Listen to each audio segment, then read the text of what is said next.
Hello বন্ধুরা, সবাইকে good morning. সবাই কেমন আছো? আশা করি ভালো আছো। আবার একটা নতুন ব্লগে তোমাদেরকে অনেক অনেক স্বাগতম। তো এই যে পুকুরটা দেখতে পাচ্ছ, এই পুকুরে কত শাক হয়েছে, তাই শাকগুলো তুলে নিয়ে এসেছি। সকাল সকাল ভাজা হবে। শাক ভাজা দিয়ে পানটা তো খেতে খুবই টেস্টি লাগে। তোমাদের কেমন লাগে তোমরা অবশ্যই জানো। আর এখন আমার মা আমাকে কি বানিয়ে দিয়েছে দেখো, পাতার রস বানিয়ে দিয়েছে। আমি তো জীবনে এগুলো খাই না, তাই বানিয়ে দিয়েছে পেট ঠান্ডা করার জন্য। তো সকাল সকাল খেয়ে নিলাম, দিয়ে শাক ভাজতে বসে গেলাম। যেহেতু আজকে সকালে কোনো জায়গা যাওয়ার নেই, তাই এখন বসে পড়েছি শাক বাছতে। আর এখন দেখেছো পাতার রস খাচ্ছি। কারা কারা পাতার রস খেতে ভালোবাসো একটু কমেন্ট বক্সে জানিয়ে যাও তো। আমি তো খেতে ভালোবাসি না, আমাকে ভালো লাগে না। এইখানে এসে আমার মা বানিয়ে দিয়েছে, তাই নিজের হাতে দিল, আমি খেয়ে নিলাম। আর এখন মা কী করছে বলো তো, মা খাওয়ার জন্য মা ছেঁকে নিচ্ছে। তো এখানে দেখো শাক বাছতে বসে গেছি মা আর মেয়ে। যেহেতু রোদ উঠে পড়লে গরম লাগবে উনুনে রান্না, তাই তাড়াতাড়ি করে রান্না করে ফেলবো, সেই জন্য এখন শাক বাছতে বসে গেছি। আর সকালে শাক পান্তা না খেলে কি ভালো লাগে? ভালো লাগে না। এখন দেখো আমি সবজি কাটতে বসে গেছি, মা এখানে রান্না করবে। তো মায়ের হাতে রান্না অনেক দিন পর তো খাচ্ছি, তাই মা রান্না করবে, আমি সবজিগুলো হাতে হাতে কেটে দিই। এইখানে রান্না কি হচ্ছে বলো তো, পটল আলুর তরকারি হচ্ছে। আজকে আমাদের 7 দিন ধরে নিরামিষ চলছে, তাই পটল আলুর তরকারি হয়েছে।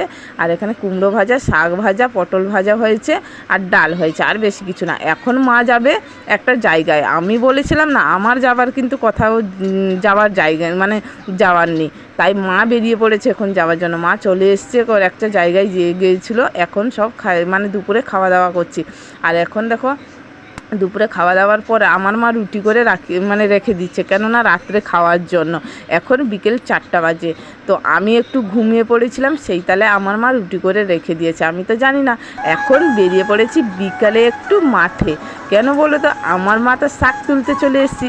সেদিন সকালে খেয়েছিলাম শুষনি শাক, এখন খাচ্ছি কলমি শাক তুলতে গেছে, তাই খাবো সকালে। তো এখন দেখো মেয়েও চলে এসছে। অনেক দিন পর মাঠে এলাম, প্রায় 3 বছর পর। খুব ভালো লাগছে। আর চারপাশে তো এত সবুজ হয়ে গেছে, কেননা কদিন ধরে যে বৃষ্টি হচ্ছে, তো চারিদিকে ফুল ফল পাতা পুরো সবুজ হয়ে গেছে। আমার মেয়ে এখানে একটা জিনিস দেখতে পেলো, কি বলো তো, গ্রামের বাড়িতে এলে তো এই যে কুলটা সব জায়গায় কিন্তু পাওয়া যায়। তোমাদের সেখানে পাওয়া যায় নাকি একটু কমেন্ট করে জানাবে তো। এই কুলের নামটা কি তোমরা অবশ্যই কিন্তু জানিয়ে যাও। আর আমার তো অনেক আনন্দ লাগছে, মাঠে এসে কুল খেলাম, শাক নিয়ে গেলাম, কতটা হেল্প হলো বলো তো। আর যেখানে শহরে থাকো তো কিছুই পাও না, সব কিছু কিনা আর কিনা, পয়সা দিলে সব কিছু পাওয়া যাবে। আর এখানে দেখো বিনা পয়সায় সব কিছু পাওয়া যায়। আর আমার এত আনন্দ লাগছে বিকেলবেলায়, কি আর বলবো তোমাদেরকে। মাঠে এসে খুব ভালো লাগছে।